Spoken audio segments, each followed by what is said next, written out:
Joining us now, Senator Rob Portman, a member of the Budget, Finance, Homeland Security, and Energy Committees. Senator, great to see you today. Well, thanks for having me on. In the great state of Ohio. Absolutely. We actually had Cranley on, the mayor. He's like, he's my friend that I went to school with. It's his son. So we are getting old, Senator, and you got that hair and everything, but it's very distinguished.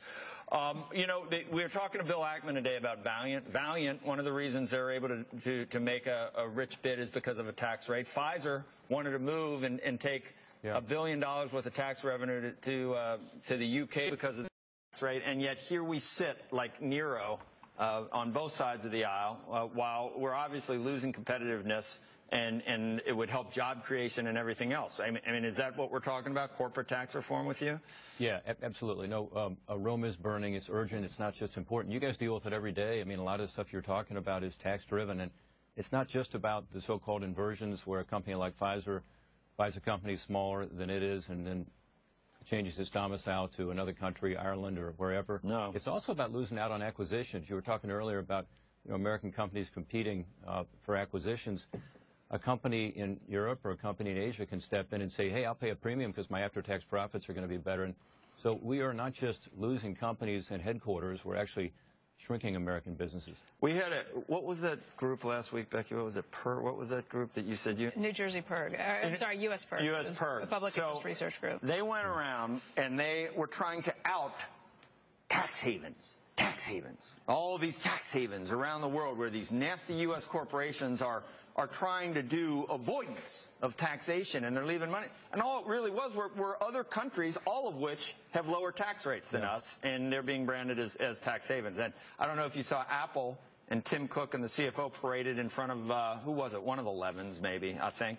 It was Carl Levin, and I was at the subcommittee meeting because I'm on that subcommittee, and I said, guys, it's not their fault. Biggest taxpayer in the country, by the way. Apple pays more tax than anyone else, and yet they were being paraded as not even avoiders, but almost like evaders, even though that it's the same senators that wrote the legislation that allows them to do it were there acting high and mighty. And Joe, we did a little analysis before that hearing, and we talked about this at the hearing. Samsung, which is probably their biggest competitor, pays a lower corporate tax rate, of course. They also live with this international system there where they can move their money around where they need it. So it's not just that we have a tax rate, we have an international system, a worldwide system that makes us less competitive. So, look, we can continue to complain about it or we can do something about it, and we ought to lower the rate and change the international system. Yeah, but we have elections every 2 years, so the wedge issue is going to be minimum wage. I mean, how many jobs will be created if the president wins on the minimum wage versus how many jobs will be created if we were to do something with tax reform? Tax reform is all about the workers. The studies that have been done show that about 75% of the benefits are going to go to wages and salary increases. On minimum wage, unfortunately, all the economic analysis is pretty consistent, including the Congressional Budget Office is nonpartisan, and they say we're going to lose jobs, 500,000 jobs, they say. Others say more. So, look, there's a way to get the economy moving. Yeah.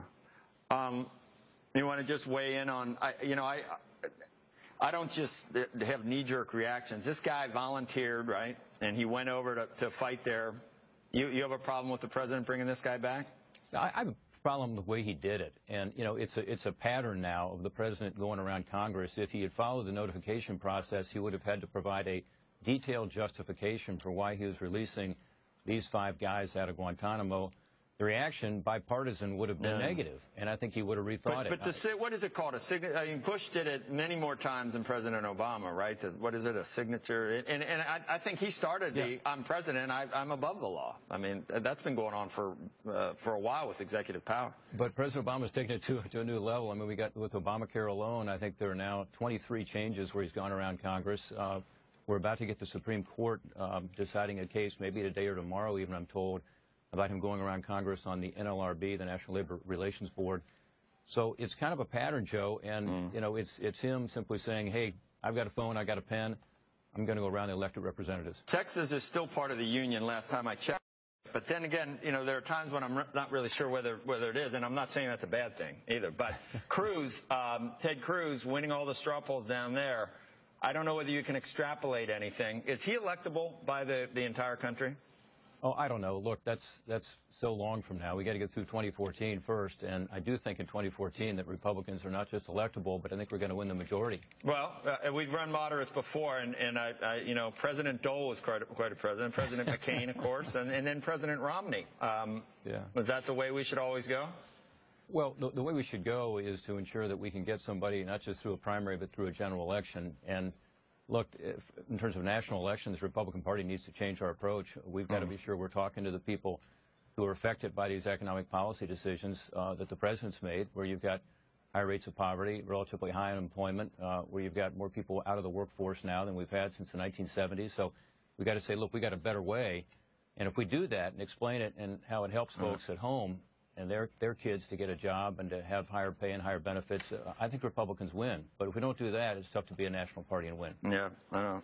I'm just trying to help you look really moderate and reasonable, which I can do from time to time. Anyway, it's good to see you. Thanks, Joe. Good to be on with you, man. And, you know, we look forward. Do you know, Senator, someone used your chicken imitation on a competing network. Can you believe that? Huh? Huh? They didn't ask us for it either. You guys ought to get a royalty for that. I know it. Never going to happen again. So should you, too. And that humanized you. So if you do ever decide, you know, maybe you want to, you know, contribute in an even greater way than you already are, you've got that going for you. That humanized you. The chicken party is the way to go, right? I think, you know, we talk about all the politicians being sort of chicken at times. Anyway, thank you. We appreciate it. See you, Becky. See you, Andrew. Thank you.